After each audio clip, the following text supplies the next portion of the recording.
Hello, my name is Casey Hardy Fowler, and this is my video answering the questions on the application for the Department of Education. The first question here is, tell us a time where you had to overcome an obstacle. What were the steps, and what was the outcome? So I'm a music education student, and a lot of music education students really struggle with theory. Now, I'm a composition student as well, so I am really into the theory. I'm really into the academic side of music and really studying how to do those things. So theory was something that I really loved and put a lot of time into. And I had some friends who I helped tutor recently when they were going through their theory classes. And when I was trying to help them, it was a real big struggle for me because I would say things that made sense in my brain, but they didn't necessarily understand. And it took me a little bit to realize, like, it's not them not understanding, it's that I was explaining in a way that only, my brain would understand, and I needed to try to put it in a way that works for them. And so my first step was really when I was helping them, when I was tutoring them, was to go back to the basics, to the things that they really understood, and I had them explain their process and something that they found easy, and then slowly went through until we got to something that they struggle with, so I could understand their thought process and try to explain how to do something, or explain how, or help them using their thought process when it came to thinking about theory. And for the most part, I think it really worked. I think that some of them still had a few struggles with some things, but I think really the people that I tutored really benefited from that, and I benefited, I think, more than them even. I think that was a huge learning step for me, was to empathize, essentially, I think, was for that. The second question here is, you are in your first parent-teacher conference.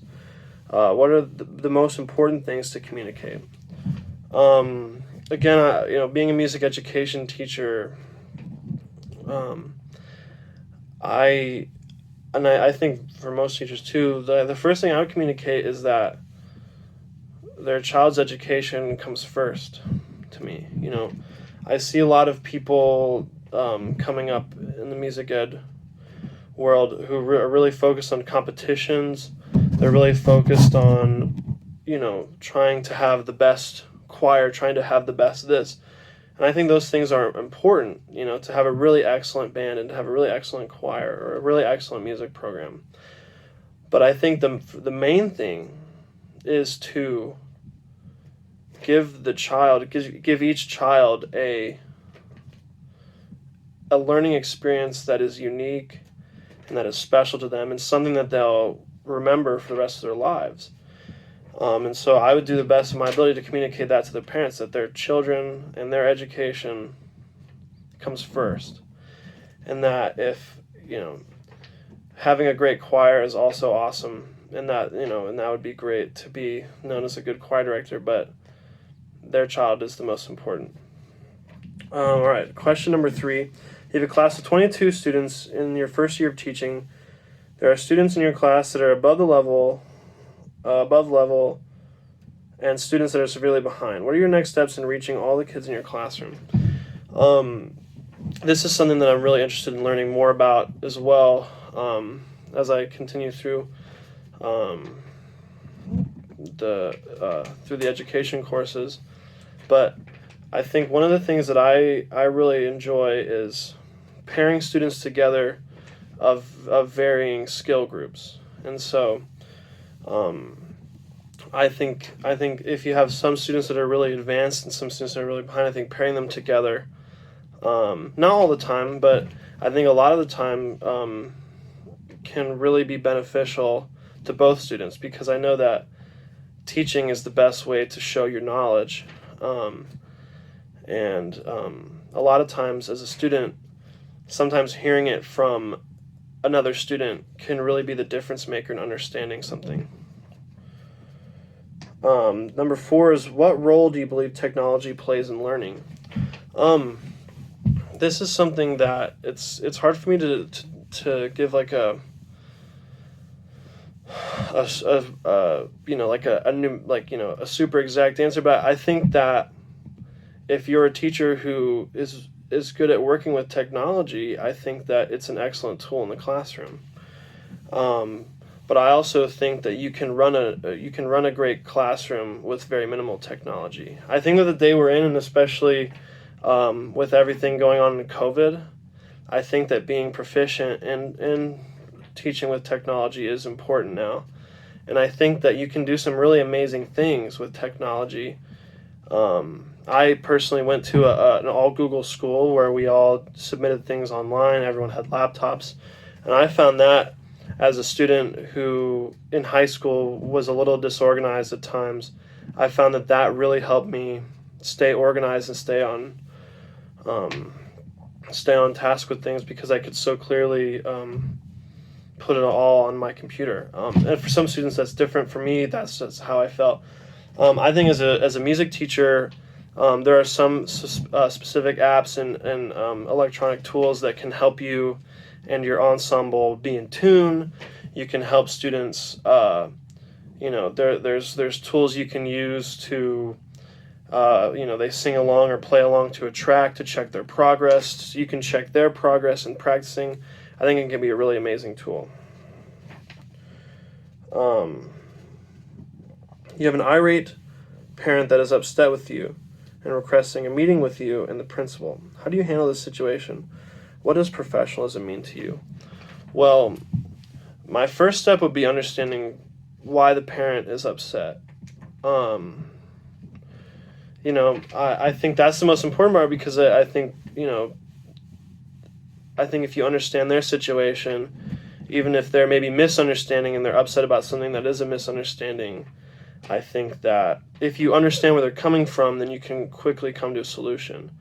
And I think that what does professionalism mean to me? I think that professionalism is respect.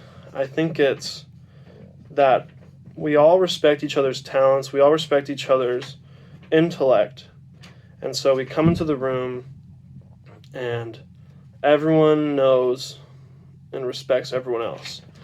And that professionalism is what shows that. I think it's, you come in every day, that you're well dressed, you look like someone that the students can look up to, that they can see that is an authority figure, that is an educator, that is someone that has the knowledge to give me. And I think that can be one of the most important things in a classroom and in life in general. You are completing observations in an elementary classroom. A good friend of yours has a child in the classroom in which you are observing. Your friend asks you about a recent discipline situation that occurred in the classroom.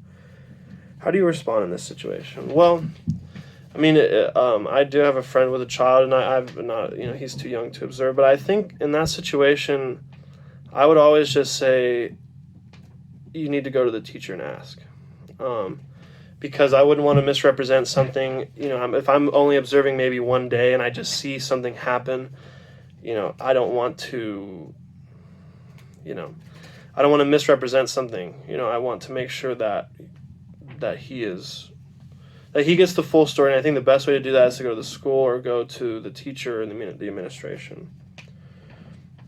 Describe a time in which you were part of work or learning team. What role did you play on the team? Was your role more individual or collaborative? Please explain. I always find myself in leadership roles. Like, just, coming to my mind right now is doing a group composition project in theory. I'm the one that takes charge, and more so in the way that I have the idea and I have the the plan, and then we all from there each do our thing. It's not that I'm in everyone's business on the project. It's that I usually come up with the plan, and then each person has their role, and we each do that role to the best we can, then come together, and then I'm the one that helps piece it together for the most part. Yeah, so I would definitely say that I'm a collaborative worker, just because while I do think that I'm the one that would talk the most generally in the group, I'm always my talking is to help bridge people together and to help connect ideas. The next question: students come from diverse backgrounds and circumstances. What role does the teacher play in producing high levels of learning and student success for all students? I think this is really important, and I think that the teacher's role is to help every student be as successful as they can be no matter what situation they come into. And that's the one thing I love about music is, like, especially in the choral world, it's like no matter where you come from, no matter what economic status you're at, what background you're in, everyone can sing and everyone can use their voice, and it's not even about the quality of sound that they produce. It's just the fact, if you can sing and you can make art, understanding that and understanding yourself on an artistic level and how to make art together, and that's the most important thing. I think that the teacher's role is to help every student have the same opportunity for success. All right. The next question here: discuss a time you really tried hard at a task and was truly prepared for it, thinking you would do well, but in the end, the outcome was not as expected and you failed this task. How did you respond, and what did you do next time? How are you faced with a similar task? This is something in music that can really happen. You can practice for 2 months on a piece, and then you go into one performance and you just forget. You miss a beat. I had one particular song that was really, really fast, and it was about 2 minutes, and it was 2 minutes of really, really difficult music.